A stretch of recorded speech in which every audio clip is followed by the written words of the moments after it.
Nope. Could be good. Test a little bit for me. Testing these balls.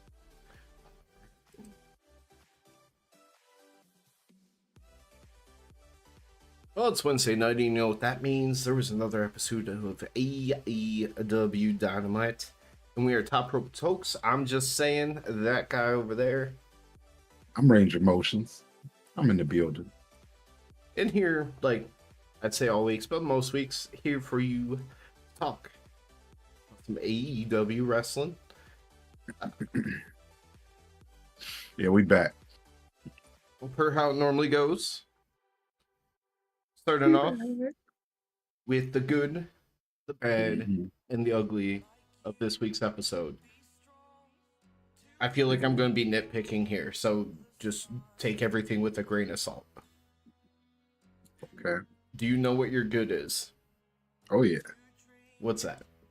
My good was that I saw Swerve in Our Glory again today. It was a nice little run back. Just give us the goddamn one-on-one. I swear, if it doesn't happen... If it doesn't happen, like, in the next, 2 weeks. Well, the sad part is even if you want to say the pay-per-view, the pay-per-view is still far away. Exactly. It's too fucking long. Just do it now. Right now. Did you notice when the Blood and Guts episode was? Because depending on when that is, maybe that's when it should be. Kick off the show with that, so that way it's a special episode. I want to say that's in 2 weeks. See, that would be great. You could just do it as the show opener, that one, and treat it like a big Dynamite. Yep, July 19th, 2 weeks. Yeah. Not good. Yeah, you could do that. Yeah, go ahead. So I think for mine, we saw a bit of it recently with someone we probably didn't expect it with, but MJF is just gold for entertainment purposes. The side videos, everything else that he does. Remember all the skits with Sammy that had us dying? Combination you don't expect necessarily. Now he's with Adam Cole, a guy that we know that has charisma and can talk, and it's still so much fun. Yeah, these are really nice, especially considering that MJF doesn't have to carry these segments as he usually does. With Cole, there's they both have their own thing, this push and pull, and I like it. I mean, whether it be the video segment tonight, the stuff that happened after the match, or even the match itself, just the combination of those two and the way that it's been able to... MJF's been able to be a heel, but a face, and everything just is working so well from an entertainment aspect. I'm digging it too. I feel it. All right. So, since I haven't thought of mine yet, what's your bad? Because it seems like it was already in your head.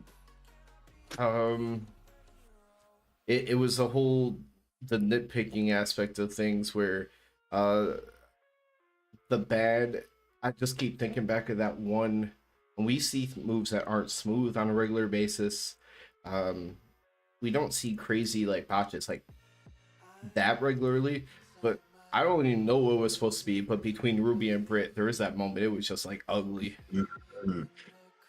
Ooh, yeah. We'll talk about that match a little bit more later as well. But yeah, that wasn't a very clean match. And it wasn't even something where it's really obvious of what she was trying to do. It got messed up, so it could have really gone anywhere. It could have been one of those leg picks that you try to roll through into a submission. It could have been going for something like a downward spiral. Just either way, Ruby took a not so clean fall. Yeah, it was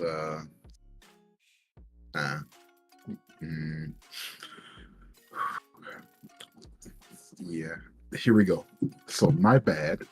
I got it. It is the their insistence upon forcing this QTV stuff on, like they're like, hey, they're gonna be involved with the Acclaimed as well as Hobbs, so now you got to see them on two different fronts. And I don't want to. Wait, what do you mean with Hobbs? Well, QTV, they're all with Hobbs, Right. and then now they're about to. Now Harley is starting this thing with the Acclaimed, so I'm like, damn it, that's just more ways for them to be on TV. But outside the Owen, Hobbs doesn't really have anything going on. I would just imagine that they'll get him involved with Johnny TV, and it'll all be the same thing anyway. It's all bad. Yeah, I'm not really sure still what to think of it. Like the promo that they had last time, where it really set up the whole thing. Like, I was pleasantly surprised by Harley, but I don't know if I'm going to continually be pleasantly surprised. Yeah, because I think that was what it was. The surprise was gone today, and I was just like, all right, well, she looks like great value Chanel West Coast. So it's gonna be what, QT, Johnny, and Hobbs in the trios versus them now. Yeah, probably.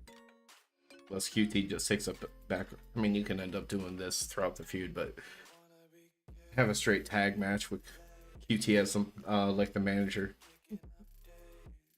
to balance out. Pretty much what QT does. Well, no, they got Harley either way. They got slight numbers. Yeah. But the ugly for tonight, there's nothing that really was so horrifically bad that just it made me so mad or anything throughout the night. Oh, if you don't have it, I know what it is. Do you know you're ugly yet? Mm-hmm. Go ahead. Yeah. So my ugly is that Keith Lee cut his facial hair again. What? Just let your facial hair grow, dog. Just let it grow. You're a grown ass man. You're almost 40. Just let your facial hair grow. The reason why I had to ask, and the thing is, nobody hates on Keith Lee with like his gray hair either. Like I haven't seen anyone be like talk bad about it or anything. It's just like I've seen people talk positively about it, like, hey, he looks good with his graying hair. Yeah, I mean it's natural. I feel like stick with what's natural, man. I thought it was working. The wizard coat wasn't it wasn't all that, but the druid type, yeah. But the reason why I had to ask if you had yours first is because I did come up with one. It's right up your alley for ugly because it is going to be fashion related. Ricky Starks, I need you to do me a favor. Go check your closet because I think Jungle Boy rated it for his heel outfits. That shirt. If The Rock wasn't so much bigger than both of them, I would have said they both raided his closet. Because it's definitely a shirt that you can imagine, like Ricky, especially more in his heel time, like rocking and it fitting him, but still not being super tight. But with Jungle Boy, it looks like somebody threw a blanket over his shoulders. It's just kind of like draped over him. Yeah.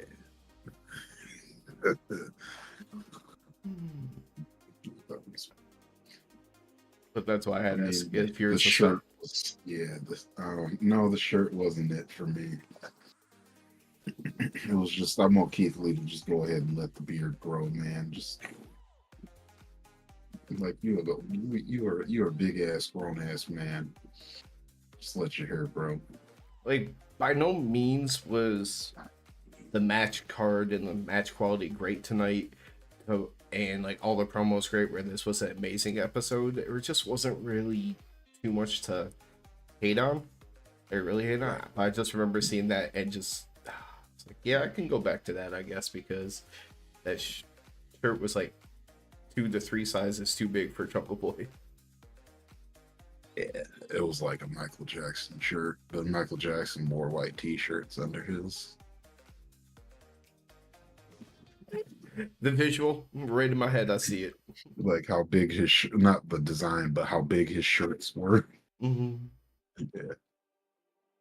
They almost look like the grandma that's like waking up, getting their morning coffee with like the big thing draped over top of them. Oh man, grandma. That's how I feel in the morning. Maybe if I drank coffee. Well, maybe not a coffee, but like I'm gonna get my water that way.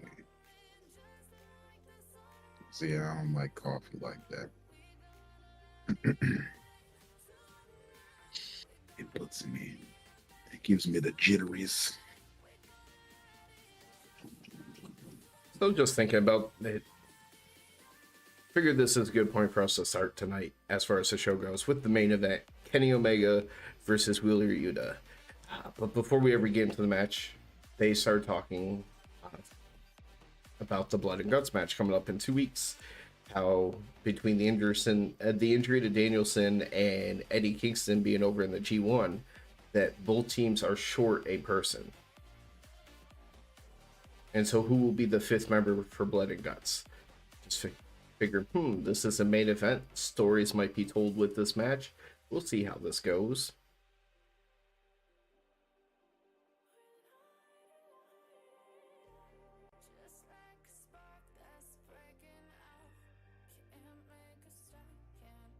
What the hell just happened?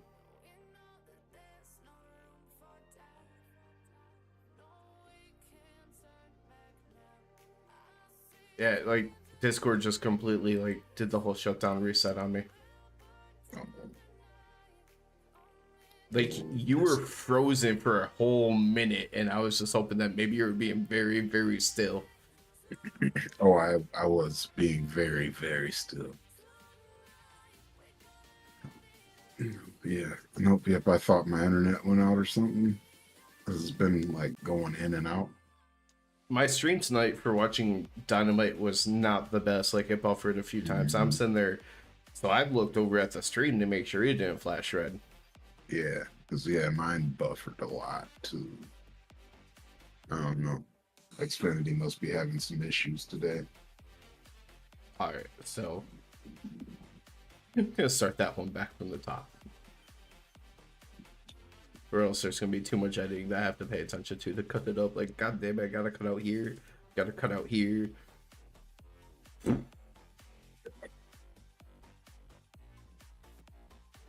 Just gonna make faces first. Be like, why do I gotta do this again? You got this, man. You're a big boy. So let's kick off the recap for tonight's show with the main event. Because as far as Blood and Guts in 2 weeks, they did mention a couple of things. If you didn't know, Danielson's injured. He will not be in that match. Eddie Kingston will be over in the G1. Also, New Japan Strong Openweight champion. But he's going to be over in the G1. So both teams are going to be short a person that we got to figure out. And Wheeler Yuta versus Kenny is the main event. Always the possibility for story beats being told there. Oh yeah. You got little shit Yuta. You know, he's been working on his heel game. And you could tell he's been working on his heel game through the match because he heals it up pretty damn good.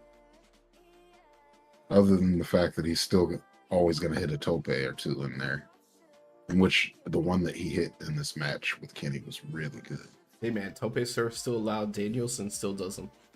Yeah. Max even does them from time to time. They don't look nearly as good. Yeah, I know. I've seen those. But yeah, no, he heals it up pretty well though. Loving it. He does that. Kenny does a really good job of playing up his injuries from the match with Osprey and just being beat to shit. Yeah. Like, I think that's part of the reason why the match felt a little slower until the later half of it. And then, like, the later half of the match, they were starting to move, and then here comes fucking Don Callis. I was like, man, this is getting good. And then Don Callis came out. I was like, oh, man. Which we did see earlier in the night, and he actually had entrance music that time. Well, he had entrance sound. right. I would not call that music. I'm like constant It's reverb, basically. Yeah. It's almost, it was like almost like an alarm that just the sound keeps going. So he came out because Kenny, after struggling to do the one winged angel, he had Wheeler set up for like the running V trigger into the ropes, and Don comes right down, distracts him, which allows Takeshita to slide and hit a blue thunder bomb, splash by Yuta, but Kenny still kicked out. Yeah. That shit was dope. I knew there had to be some kind of surprise in there. I was like, come on, no, there's no way he's about to win off of this little But with Blood and Guts 2 weeks away and both teams needing to name a fifth person on the team, like, it made perfect sense to have something like this happen in this match. But in my head, I'm sitting there thinking it would be whoever their fifth person was going to be, you know? Right. But one thing that you've always made sure to mention to me is that the heel side usually always gets the number advantage first. So I feel like they're going to name the BCC's fifth team member. But that's what I mean. Or the Elite. It would have been, like, instead of Takeshita, it would have been the fifth guy. It still would have been in favor of BCC. Yeah. And then next week, they could have did the face side. And then the week after that is Blood and Guts. Oh, yeah. They're going to do it on Collision. Oh, yeah, I forgot there's that show, even though the Elite don't show up on it. Yeah. Watch, they're going to do it on Collision. Well, BCC's people might show up on the Collision. Unless if they're going to do both of them on a Dynamite and just have you go. What if they go and ask CM Punk? Oh,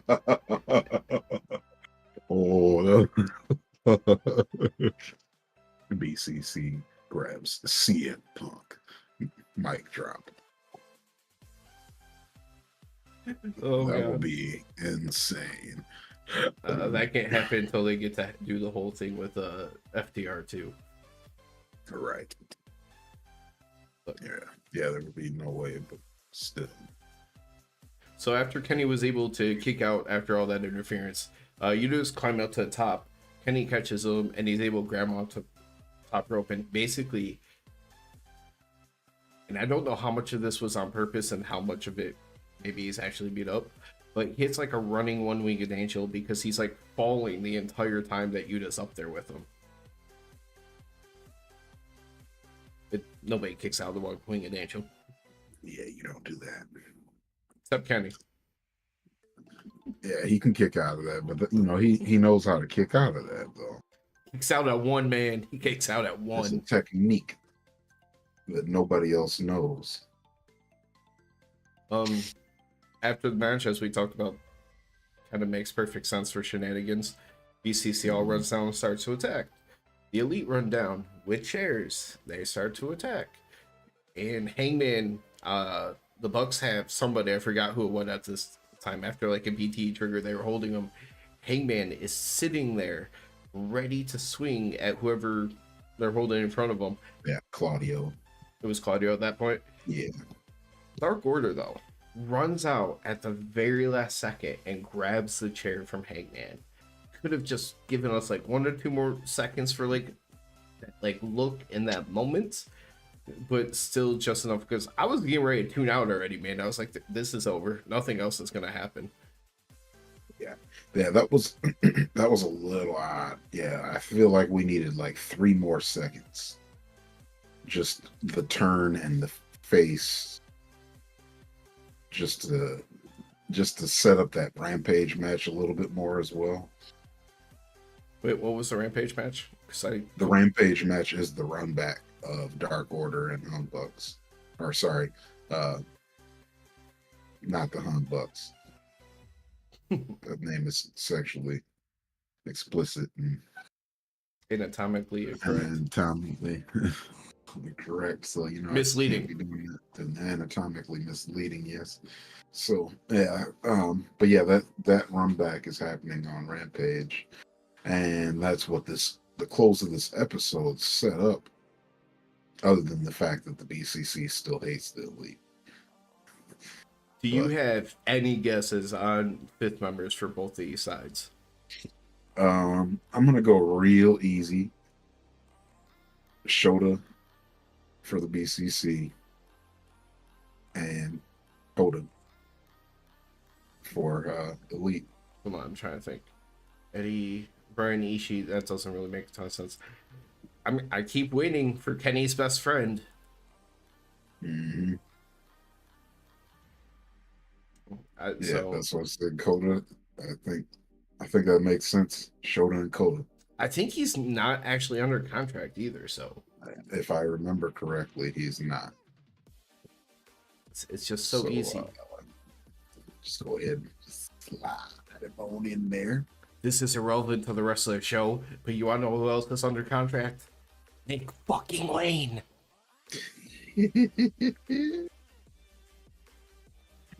Um, honestly, with that being said, we talked about that. I can, but there's not going to be enough there to make a video. So I'm just in my head. I'm trying to think of where that's going to cut off. Somewhere in that range. Got it. But you had mentioned it a week or two ago while we were talking that his first match was always set to be against Swerve. Mhm. Swerve W, I hope, for once. We really hope so, because guy could use a win. But 'Cause, the he ain't getting them. but the whole video was done by Darby. So it's nice to see that he already, by having it be that way, it's kind of nice because you start off by saying he has this rich history with two other people who are on TV every single week. There are big deals in AEW. So it's kind of like, it's like he has the veteran endorsement from young people on the roster. Doesn't need Sting or Cody or Christian Cage. Right. Yeah, young people that are relevant now. Yeah, like he's already about to beat Swerve. I don't know what I would do. All I Swerve don't does is know. lose. I don't know, man. Judging by Swerve's track record of losing, I don't really have any faith in him to not lose. So if Nick Wayne somehow won, I'd be like, holy crap, they're giving him the like shoot to the moon treatment, so he's a big deal right away. That'd be kind of exciting. But at the same time, I don't know about this man cutting promos and stuff. Yeah, we don't know what he does there. But we know We've what just Swerve seen him is. Yeah, we know what Swerve does, and he just loses. That's what he does. All right, if you guys all come on here at some point, like next week, or wait, is it next week Dynamite? There is going to be a Dynamite next week because there is a Wednesday next week, and you know what that means. Is that when Swerve and Nick Wayne? Yeah, next. All right, so if the week after that you see us covering Monday Night Raw, you know what happened.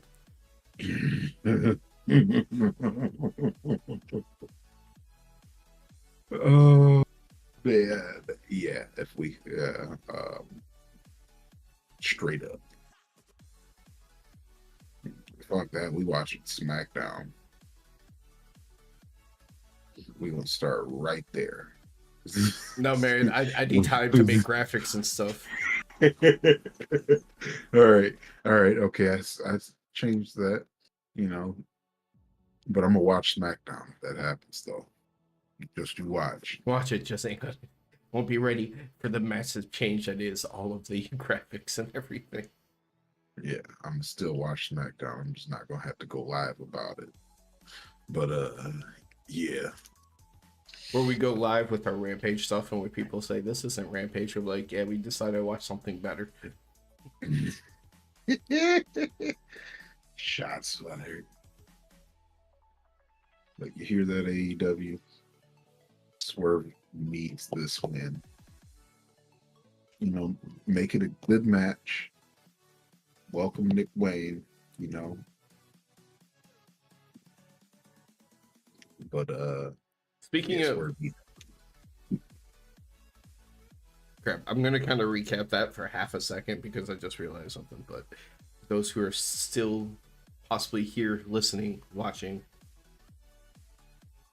it'll make sense.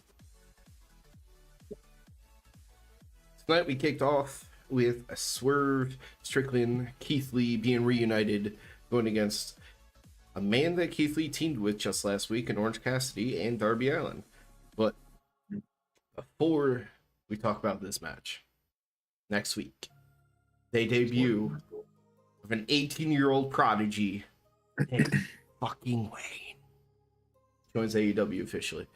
And as we knew, as you had said, his first match, Swerve Strickland.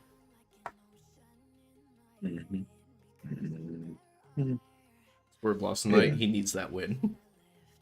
I think you should give it to him, yeah. Nick Wayne, welcome to AEW. It'll be a nice welcome to AEW. He can put on a great match with Swerve. They've apparently put on some bomb. This is apparently a trilogy, I believe, between the two of them, and they've put on 2 bangers already, according to what I've heard. I'll have to check out, see what's online on YouTube.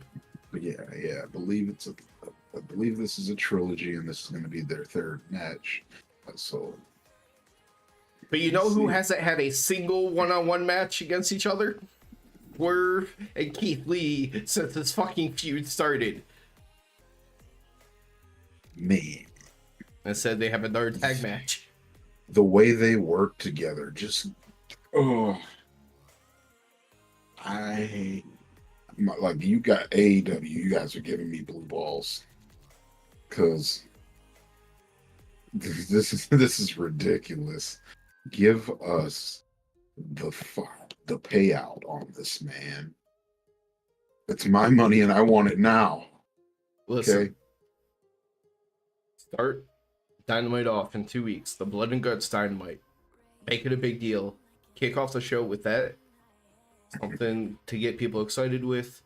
And then have the Blood and Guts as your main event. Make it a good one in between your pay-per-views. Yeah. And I was real happy to see that Keith Lee was he's definitely cutting some pounds. You can tell he's slimmed down quite a bit. And he looked like he was moving better today to me. So, outside of Swerve getting rolled up with Darby's Little Specials pin for the win, and then Keith Lee fist bumping both of the winners, I know the refs not the refs, but the commentary team, because I kind of zoned out for part of this for reasons. They kept talking about how the story of this match was the inability to work together by those two. Any fun examples? I mean, well, yeah, there were many things throughout the match. Like, Swerve definitely was very happy about missing Darby on a kick a couple times there and getting Keith Lee instead. Or he was attempting to kick Orange Cassidy once and got Keith Lee.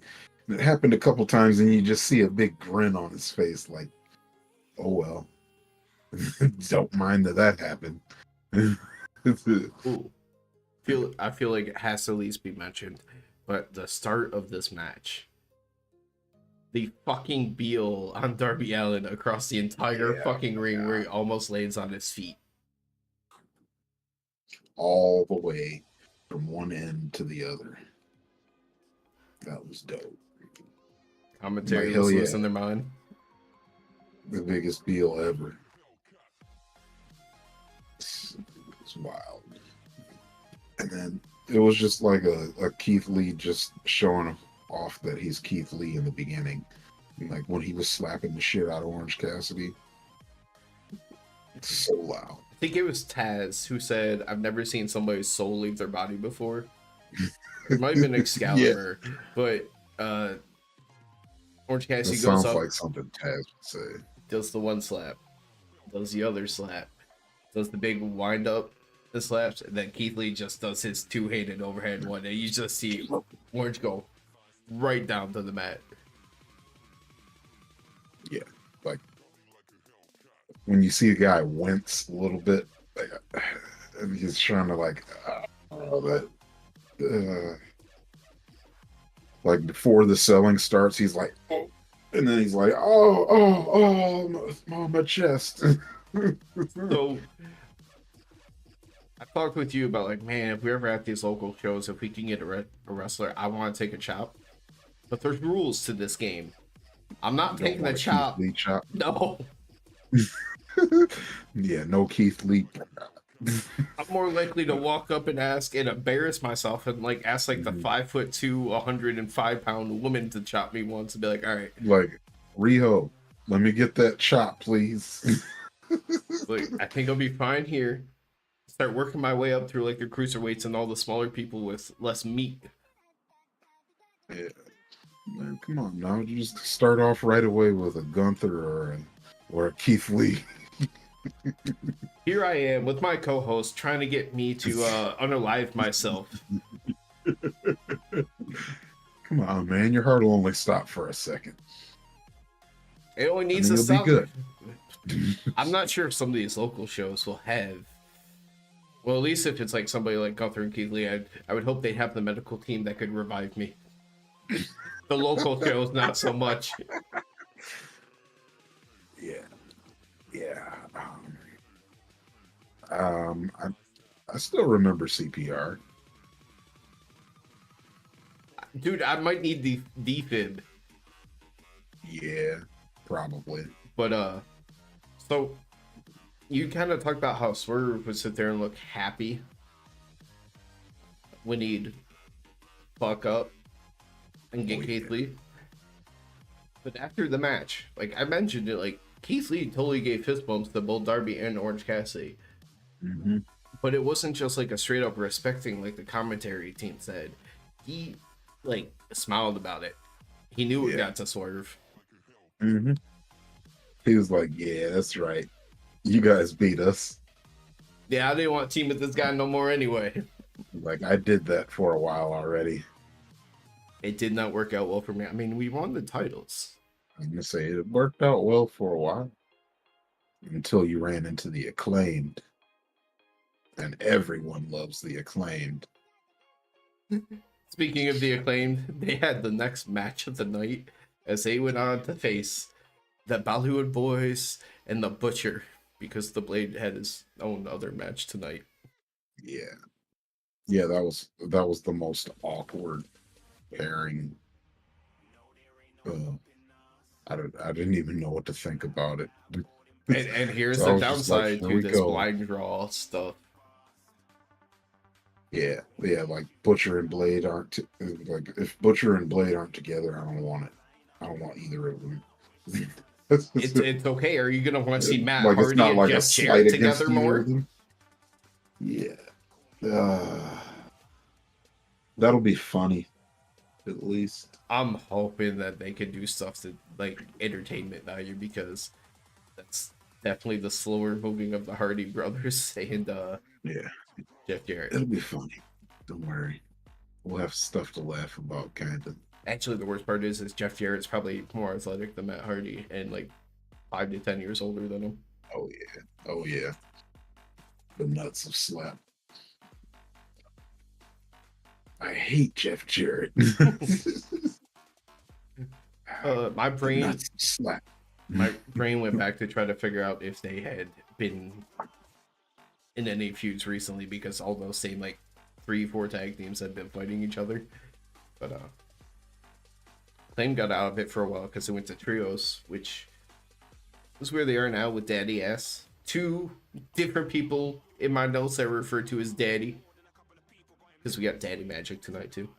Oh yeah, Daddy Magic wrestled today too, with the Blades part. Was in this match.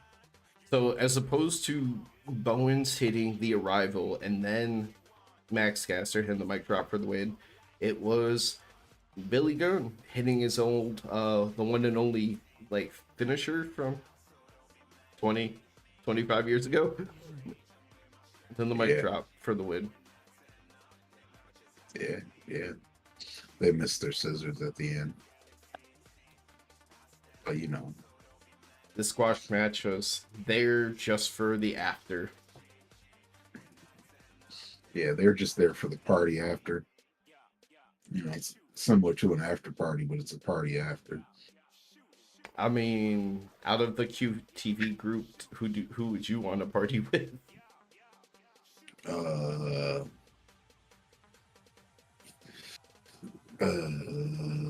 know what? I'll take one of their members' wives. Ty seems like she could be cool.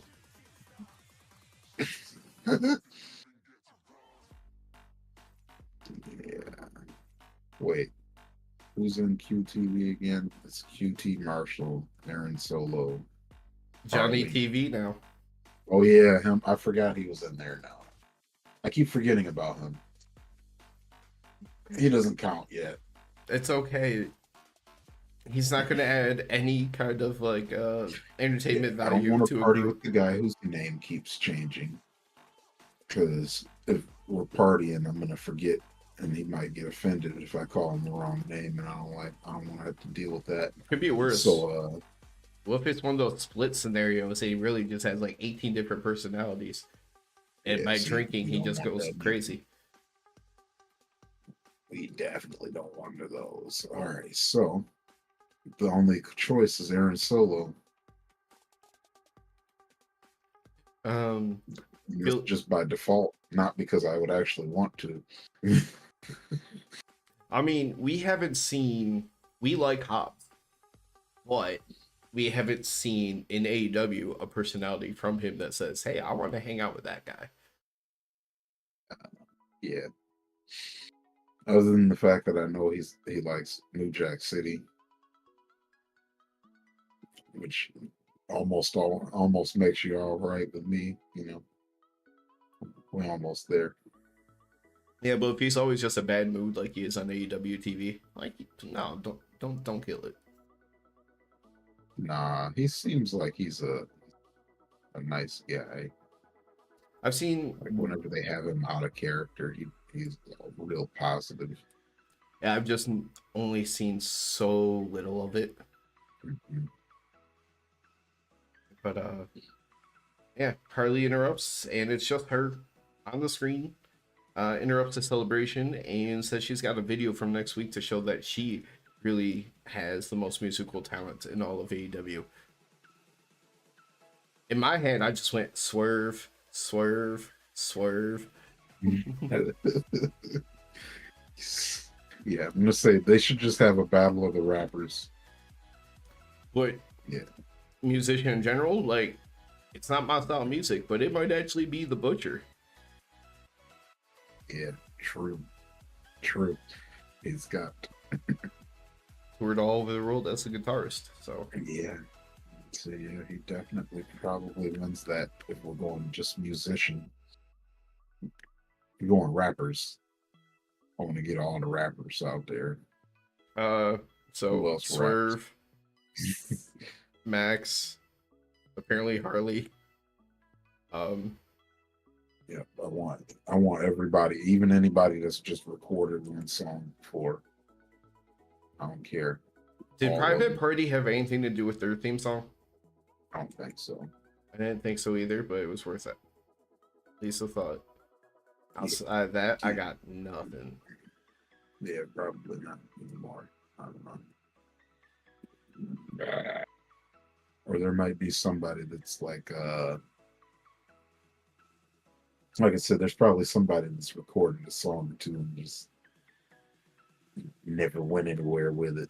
Well, if you stick with rap, because if we take away rap, I mean Jericho, even though he sings Yeah, and it's not sure. the best of voices.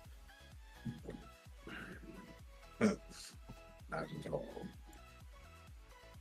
Not at all.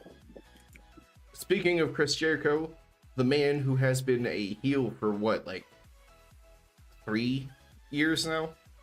4 years? I don't. It's been a long time. But tonight, he was released in his hometown province, and the fans were loving him. Yeah, yeah, it's time for the best Jericho ever. And when he said ever, he had to take it all the way back 20, 25 years ago. Ever. Ever. Start off with Jericho chants. He tries to play up this, like, hey, end of the road kind of situation. Uh, says recently he's got some big losses on his record and he needs to rethink things. Kind of sped up. He says, but here in Alberta, that's where he trained, and we had one of those. Are you booing or saying boo words kind of moments because they thought that when he said he trained under Stu Hart, it sounded like He everybody thought was the crowd booing. was booing, but they were saying Stu. Stu. Um, but it's Jericho doesn't know sports. but Alberta being the place that he discovered his love of wrestling, and that is the right place for he to reinvigorate himself. Eventually, Don Callis interrupts, and this is when we discover he has entrance stuff. Yeah. He has entrance sound. They are going. They already know Don Callis is annoying, but they just turned it up to 12 because they're just going to play a sound when he comes out. It's not even. It's like the beginning note to a horror film, like to a song in a horror film, but they just only play the beginning note I was continually. waiting for it to go into something. I thought it just might have been like it hit the Nope. speakers wrong to kick Just off. that one note. That's all you get. Saw That people- one note repeating. Saw people in crowds just holding their ears because I mean, in person that probably just gotta suck. Yeah, it's probably obnoxious in person, Well, but obnoxious Don Callis, hand in yeah, hand. and then you say, yeah, you're supposed to hate him, and people gonna hate it. I hated listening to it on TV. I almost muted my shit until he got in the ring. You know what? Similar to the MJF Adam Cole stuff, I kind of appreciate because Jericho normally heel, still did heel type of things a couple of times I talked, but the fans were eating up and they would cheer Jericho so loudly and boo Callis so loudly, and Jericho just had so much fun with it. Yeah, that looked like it was fun for him. Especially considering that he got to do his standard Jericho stuff. But him and Callis basically do standard Jericho stuff. Is like, yeah, you know what I did for you? You know what I did for you? And it was just yeah, well, I did this for you, and you wouldn't be here without me. And that's really about the only thing going back and forth. About the only thing Jericho did that was really heelish the whole time was try to take credit for Don Callis. Yeah, that you can't. That's Jericho's character, man. He takes credit for it. But in the end, Don, like a little snake bastard that he is, he turns it around and he says, "Hey, at least there's something we agree on. You and I together, we make history." And he talks about, Kenny stabbed him in the back, blah blah blah. Don is starting his new family, and who do you bring in for family? Your friend, your best friend. And he just keeps playing it up, all the same way that he would sit there and talk about like Kenny. But Jericho, when he is invited to join the Don Callis family, what does he say, Range? Maybe. Hold on. There's the part before that. He doesn't join factions, he creates them. So then for him to turn around and say maybe after, it was like, what? Mm-hmm. Hey, man, he's got a Jericho. He's got to do that, man. He wouldn't be Jericho if he didn't contradict himself immediately. But that shit eating grin, like all he really needed more is I felt like he was like one step of happiness away or giddiness away from like having a popsicle and skipping back up the ramp. Cause he just did kind of like that big smirk like, the whole way up the ramp. The boy was having a good time. Him and Dom. Yeah, him and Dom together is pretty cool. But can you imagine Jericho being someone who joins? Ah, What if he's the I fifth for don't. BCC to join Yeah, that Takeshita? would be why. Like maybe if he's on loan,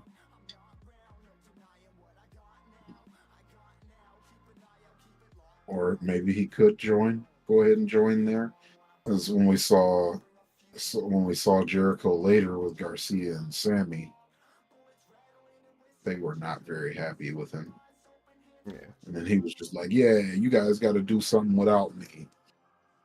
Honestly, when he first went out there and he was sitting there talking about doing something and changing something up, I'm like, this is it. He's finally going to like officially disband the JS, which has been hanging on by a thread for 6 months. Mhm.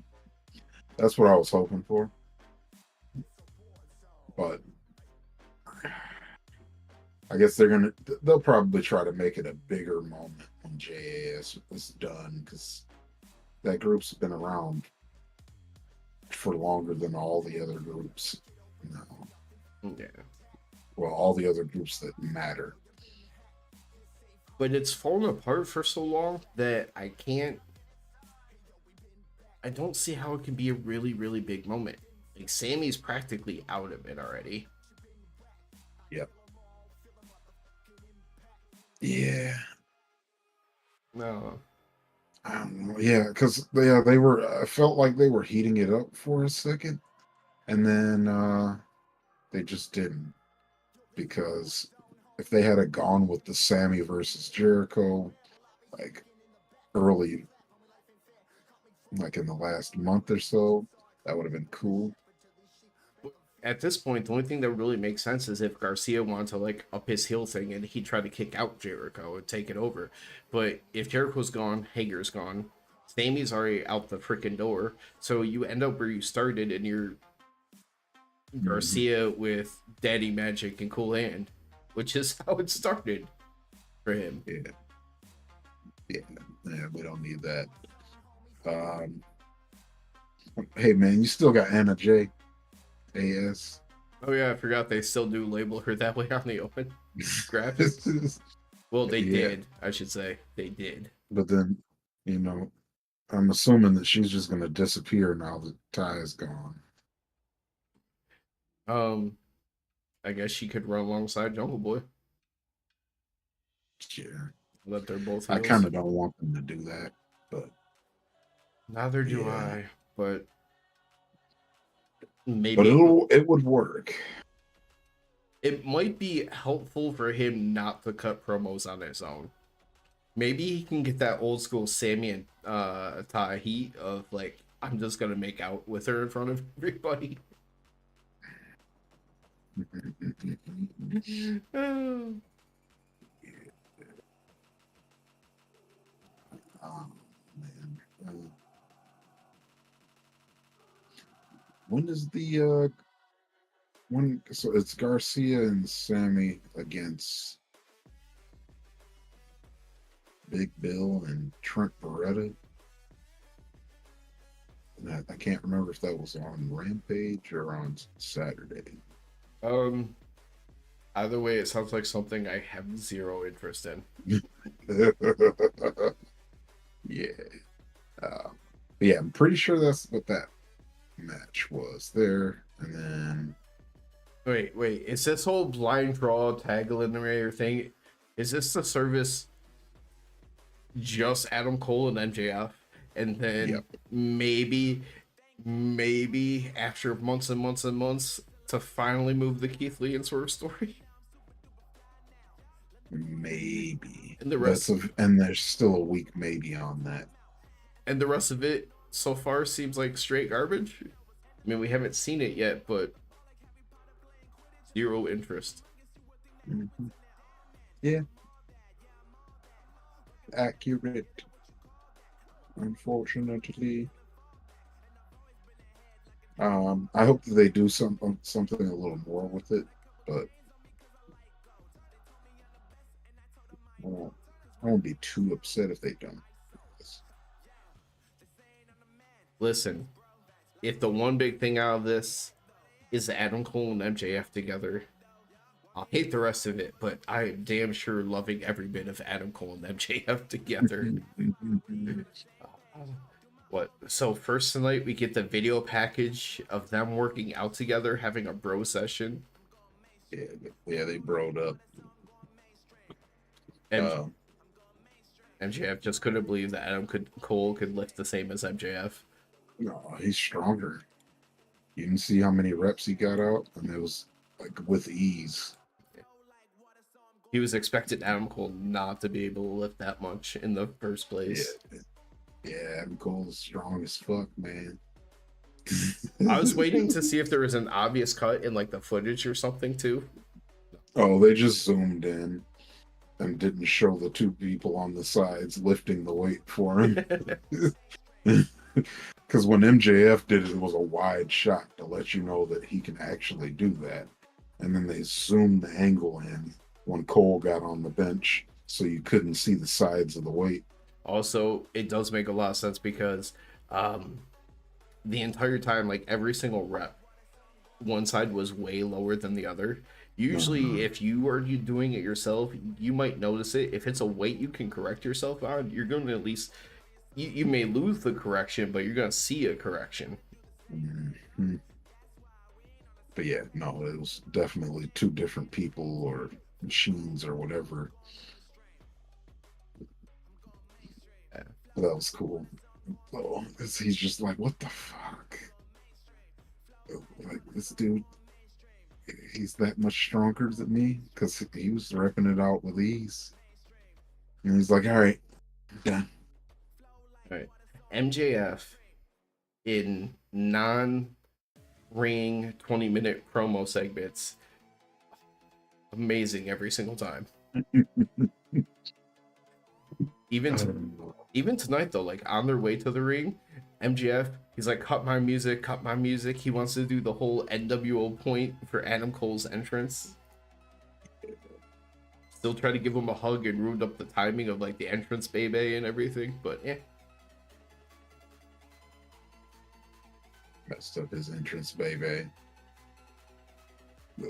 It's all right. You know, MJF didn't get to do the double clothesline like he texted Adam Cole about. It's alright. He got to do a boom with him at ringside, where Adam Cole's just looking down at him, like doing the boom with him, shaking his head.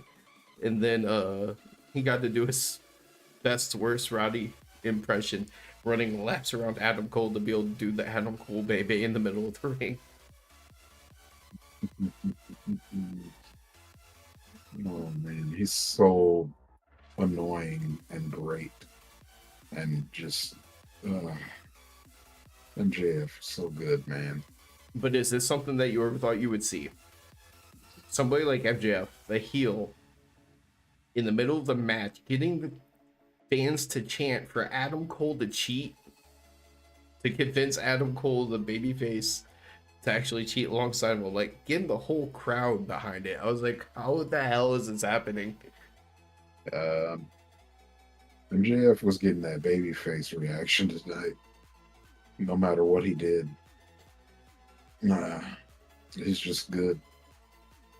It was amazing. Like I couldn't believe the reactions throughout the whole time and just how funny and how well everything went over so well. Yeah, because he tried to heal it up, and they were like, "Yeah." then he's just like, I love how quickly he flips it because you could tell he was trying to heal it up. And then he's like, fuck, they love me too much. I'm gonna just baby face it. Cole, this whole match is just like shaking his head at MJF throughout the entire night. Um, Adam Cole gets the win with the boom after the match. MJF ends up hyping up Adam Cole, just talking about him great. Like, he talks about him being the most over name in wrestling, and they wants another bro session. Yeah, but here's the fans went crazy. The pop for those two having another bro session. but the other aspect of it, something that I think really is telling about like this all is for MJF to be able to actually like sing in the middle of the ring and he not be booed out of the building. Because what was today, Range? Why are you asking me? It's your boy. Yeah, it's Jeremy's friend or Jeremy's boy Adam Cole's birthday today, apparently. So happy birthday, Adam Cole. Yeah, we had to look it up in match because the fans were chanting happy birthday all throughout the match. Yeah, the fans were chanting happy birthday. I had no idea what was going on. It was a surprise. It could have been my birthday. I didn't know. But I really liked towards the end of that match there when Cole's doing his thing, like he's, purposely ignoring MJF, and he's just double clothesline, just screaming at him, double clothesline. MJF in that old school mentality, he has obsession with those old school basic moves. Double clothesline, it's scissor hair, headlock take down. Yeah, he's like, it would have been so much better at the end there. Yeah, he was like putting over Adam Cole, and then he was like, yeah, but it would have been so much better if we'd had done that double clothesline. But anyways, happy birthday, buddy.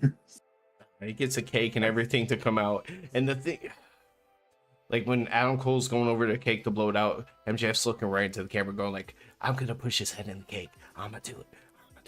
And it's still like heel but funny and like lovable. And Adam Cole figures it's gonna happen, spins, shove Max's face into it. Max doesn't even get mad.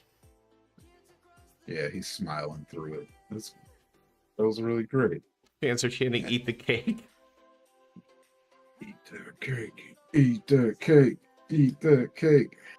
And Adam Cole walked away like legitimately looking very happy about the time that he spent with MJF today. So, he got to spend his birthday with his best bud. The thing is, when MJF had like all the cake on his hands and they're all chanting, "Eat the cake," he literally does like just right out of his hand eat a bunch, and that was after Adam Cole did the whole like off the forehead thing. Yeah. So like I said, he was hamming it up. He was like, "Oh yeah, I'm a babyface tonight. That's what's up." Oh, just thinking back to the last one, because talk about how gold they've been together. The whole "shut up, Tony" thing. Tonight's video, MJF was trying to crack fat jokes, and Adam Cole's like, "Dude, no." But that Adam Cole's like, "Do you know who he reminds me of, though?"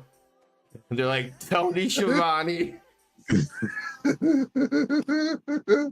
Yeah, that was great. They're gonna bond over their hatred of Tony. Yeah, it was like it kind of, because you could tell it kind of freaked Adam Cole out a little bit. He was like, "That's how I feel about Tony Schiavone." MJF's like, "He's so gross." And he's like, "Yeah." By the way, they faced Daddy Magic, Matt Menard, and the Butcher. That sick pervert. Going from Daddy Man and the Butcher. heading on over from Adam Cole, let's go to his baby, where we had a match that was supposed to happen last week with Ruby Soho versus Britt Baker as part of the Owen tournament. Forget saying that whole name. Yeah, Owen Hart. Foundational. Something. Owen Hart Cup. Yeah. I remember when at first it was just called the Owen. Yes. It sounded bad, but I kind of miss it at this point. Let's go back to the Owen. We're doing it. Overruled. Beforehand, Britt had a little interview with Renee. Britt said she's always going to be a face. Ruby didn't take everything from her, blah, blah, blah. And she holds up the first Owen title. Bad move number one. Bad number two, because when the entrance happened and she brought out that belt with her, you and I were both just like, nope. Mm-hmm. Yeah, this was, I mean, when the bracket came out, we predicted the finals. Like, we knew at the very least it was going to be Ruby Willow finals. So if for some reason either of those two lose their next matches, I'm going to be shocked. Hey man, now you get to be happy though, because Willow has a chance. She's no longer a champion. I know, but Britt coming out in her same gear that she won in last year, with the belt, like really just, hey, I'm the, like, really hamming it up on her way out. I was like, oh yeah, she is for sure losing here. Like, I became so confident in a match that I should not be that confident in, that when I typed the little thing above us on the graphic, yeah, I went in way early and typed Ruby Soho defeats Britt Baker. Yeah. Because, I mean, here's the difference is Ruby's got friends. And Britt ain't got no friends this time. It's been a month and a half since I seen Jamie. Like I said, man, just hold on, all in. So what do you think happens first? I get to see Jamie again on AEW TV, or we get to meet Red Velvet and Kiera Hogan.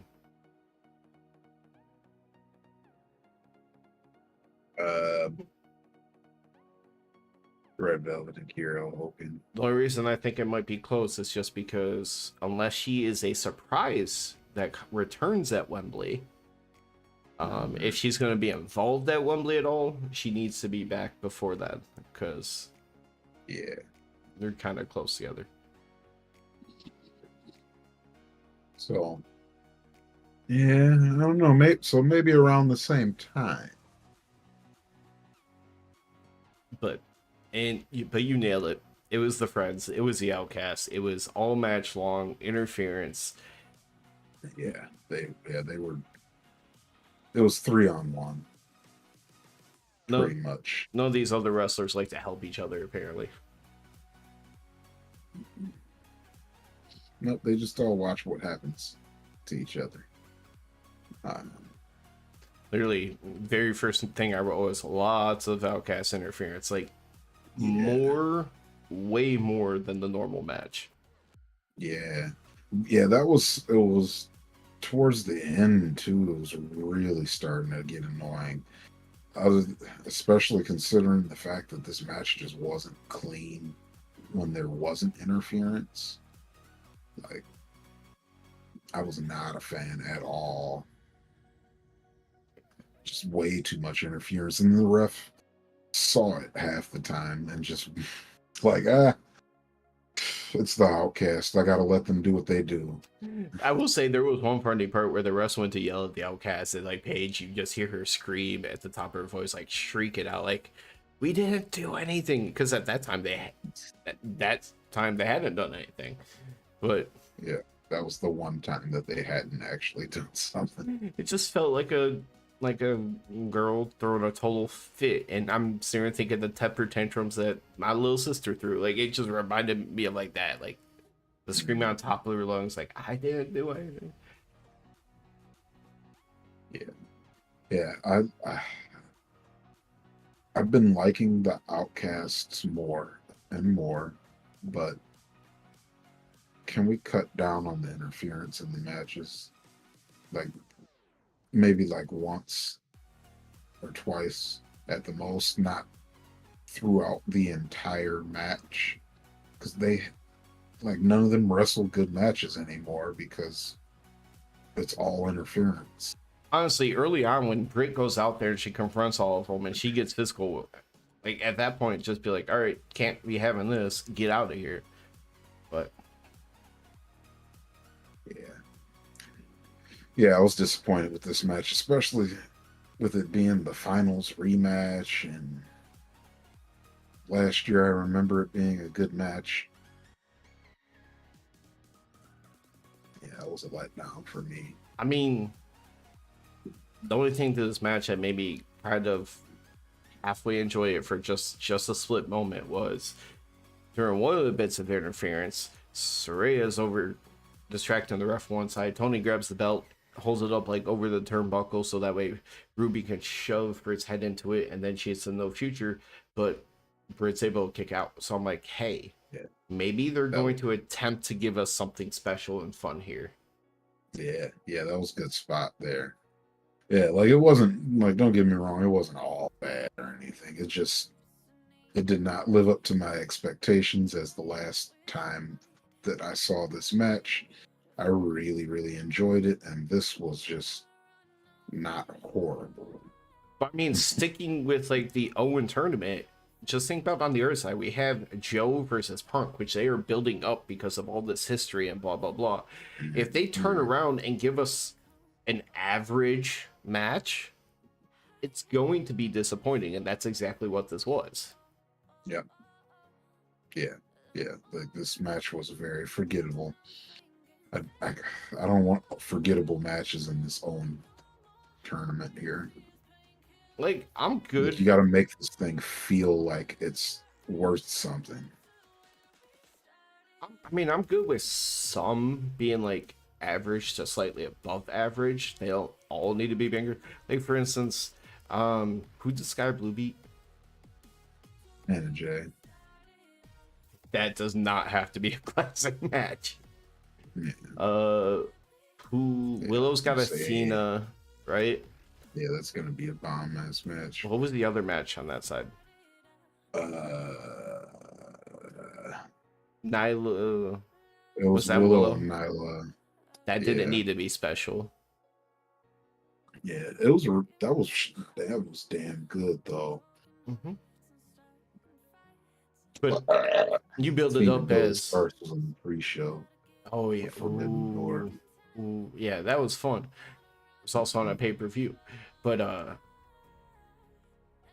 yeah, like you just can't build up like these two were in the finals, it's the rematch and everything else, and be like not special. Yeah, so, yeah. It was it's unfortunate. That's okay though. It's all right. Because Ruby Sky Blue is going to be fire. Sky Blue came out after the match to stare at Ruby, let her know that she's going to wrestle her. And She's like, probably yeah, lose. me, the only person on the roster shorter than you. Well, when Riho's in town. Hold When on, no. Riho's not in town. Hold on. Layla Hirsch is back in the ring. Oh, oh, the really, really tiny. Okay. Never I mind. can't remember if it was straight up training or if she was like wrestling like pre-matches, but Because, she's yeah, back in the she's ring like 2 moving. feet tall. Kira Hogan's tiny. Mhm. She's right there with him. But no, she just pinned Ruby like 2 weeks ago. So Mhm. So Ruby, as we said, versus Willow, and Willow losing that New Japan title. Yeah. How much does that change things for you? So my pick was Ruby 100% before this, but since I'm not unconvinced that CM Punk is winning on the men's side, you have to give the people something they want on the women's side. It's messed up. You have to say that. Um, Because yeah, if you're gonna give CM Punk the win on the men's side, then Willow's got to be the women's winner. I feel like with Willow holding that title at that time, I felt like 90% Ruby. Yeah, Now I feel like 50-50. Maybe 60-40 Willow. Because there's also the aspect of I don't know how much AEW builds their plans around what New Japan does. right, So. right. I think that what I'm hoping is that the plan had always been Willow, and that's when we're finally actually going to get a good match between Ruby and Willow, because they gave us that little thrown together quick Ruby wins with a million cheating before. So now hopefully I'm about to get a good match. They can build it up a little bit. They need to, because that shit would basically like a worse version of Keith Lee and Swerve. Like at least then, every time Keith Lee came back, there was something involving the two of them. Yeah. Build something But up. yeah, they're just like, yeah. What? I don't know. That could have been a major story between the outcasts and the what they're calling them, the homegrowns. But they don't really have a story there other than the fact that the outcasts like to beat everybody. Well, the problem with the homegrowns as a name and everything is because outside of like them referring being like the opposite of the outcasts, they never fucking used it. They barely worked together. You had the killer and the pillar, and then whoever wanted to show up that week. Like Sheeta, hi, you were here this week. Okay, we'll see you again in about 5 to 7 weeks for your once every month or two like run in to help. Yeah, but she's gonna do it though. It's how many weeks has it been since Sheeta's last run in to help? She's about due for a run in and help. Honestly, that timeline probably is pretty close. Yeah, I'm gonna say she's about due. So hey, Sheeta's coming back soon. That's gonna be how Willow takes out the Outcast for that match. It's gonna be Sheeta with the kendo stick. I think honestly what's gonna happen is Sky Blue is going to come out without assistance again and be dumb and get her ass whooped by all three of them women's, and then she's gonna be like, Willow, I got your back, because somebody's got to beat them. I'm not going to include this in the video. I'm going to cut for that at some point before this, but I need to show you something since we're talking about it. Blue sky. Blue sky chapstick. Yeah, some kind of material for some kind of company. It's vanilla chapstick. I don't want to say tastes very good, but it tastes very good. It's not like I'm eating it, but obviously you could taste it. Mm-hmm. Eating that Sky Blue. I might have to fight Kyle Fletcher, but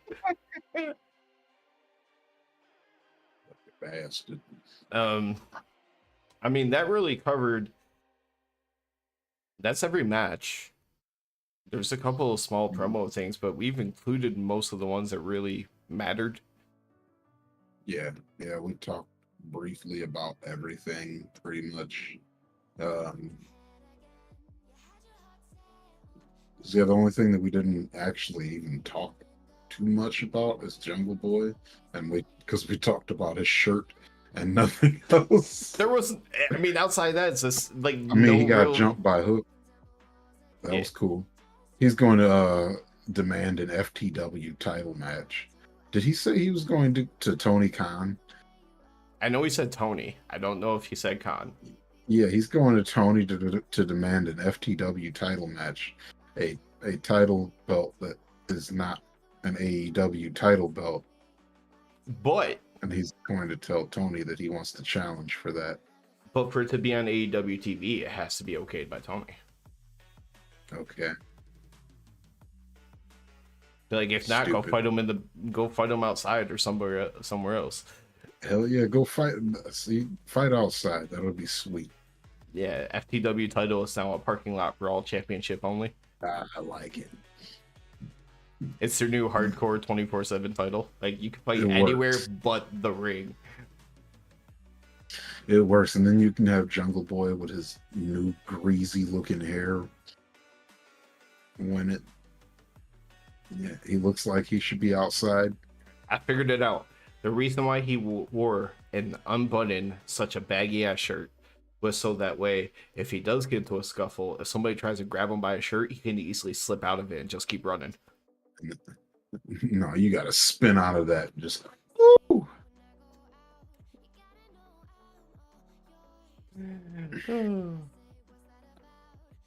All right, now I know 2 weeks ago, the last time that we did this, we made it a point to get out around this time and kind of speed run through, and I think we did a pretty good job again tonight. But if you are still here watching, anyone, whether it be VOD, live, however it may go, still here, you should, just go ahead, hit the subscribe button, like, comment, all those fun little things, and come back for more. Yeah. Come hang out with us, talk about wrestling or anything you want to talk about. We like talking about stuff too. Half of our live streams start off usually with about 10 minutes of sports talk, just not even purposely. Yeah, we talk about a lot of sports, video games, typical nerd stuff.